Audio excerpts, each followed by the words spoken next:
Vaovao politika kosa ary amin'ny zoma fa 7 volana aogositra avy izao no voalaza fa hitarika olona hidina an-dalambe ny APF mitondra fahitany io tranga io ary ny mpisovava ho ilira zafinjatovo izay nanambara fa ny vahoaka ny fahefana. Tsy ara-dalàna ny fidinana an-dalambe tsy nahazoana lalana sangy ara-drariny kosa izany raha ny vahoaka tompony fahefana no manatanteraka ny hetsika. Io no nambara ny Maître Olira Zafinjatovo raha naneho hevitra momba ny fanambarana navoaka ny APF izay nilaza fa hilahatra eny amin'ny 15 Mei ny zoma fa 7 volana aogositra ho avy izao. Manahoana ny fiainam-bahoaka amin'izao izao ao anatin'ny hoe tena izy sady tsy izy. Tsy izy hoy za tonga dia mamana satria na ny fahafatim-baly hoe misy olona voan'ny fianona tao zarety. Ny sakafo ray manontolo tontolo zany dia miakatra be daholo. Ny jiramamy miakatra koa raha teo.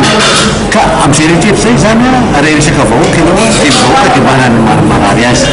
Ny marary anazy dia hoe ny fiainana ka amin'izay fotoana zay dia izy hoe raha ny tsara mana zao ny AFP satria ny tenako nanamarika io conférence tondreo dia hoy izy hoe tena masa ary midera nreto tanoa reto fa sy tanoa daholo zao tamin'ny fotoanoa mitsangana toa sy mipetraka toa mitona ny olona hozy izy hoe andao tsika hiaraka ampiseho amin'ny fanjakana sy ny vahoaka ray manontolo sy zao tokoa fa amin'ny 19 zao dia tsy misy fangatahana autorisation ilaina fa ampisehotsika hoe tsy rano zany so fiainana dia hoy izy hoe amin'ny lalàna zany dia tsy maintsy mila autorisation raha tsy maka autorisation zany dia diso ianao kanefa na izany na tsy zany rehefa vahoaka zany tompony fahefana ireo tompony fahefana reo rehefa misy zavatra sy tatiny zany na misy na tsy misy autorisation satria teto amintsika na izany izy nankataka autorisation hatramin'izao tsy mety nahazo mihitsy. Tsy mbola naneho hevitra ny eo anivon'ny préfecture de police mikasika ny fikasana hidina eny amin'ny 13 Mei